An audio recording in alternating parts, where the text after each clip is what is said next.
ఫ్యూచర్లు చచ్చిపోతున్నాం.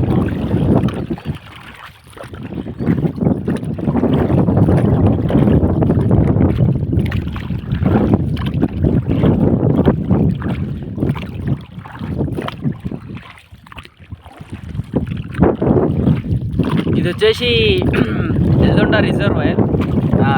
చేపలు పట్టడానికి అయితే వచ్చినాం మామ. చేపలు పడడేమో కానీ గాడిప అయితే ఫుల్గా గాడి పెడుతుంది. చేపలు కూడా అంత ఏం పడలేదు. చూడాలి, 2 days అవుతుంది వచ్చి. నేను మొన్న కలిపి ఒక 50 కిలోలు పడ్డాయి. 50 కిలోలు పడ్డాయి. మిగతా వాట్ల కోసం అని చెప్పేసి ఇగో ఇస్రోలు అయితే తీసుకొచ్చినాం. మిగతా వాట్లకు అని చెప్పేసి ముందున్నా చెప్పేసి మా వాళ్ళందరూ పోయిళ్ళు.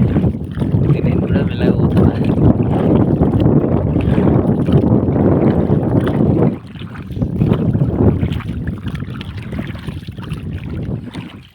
ఇట్లుంటుంది మన లైఫ్. ఈ నీళ్ళేందో ఇదేందో ఏమో కానీ ఏం అర్థం కాదు. సరే ఉంటానా మళ్ళా.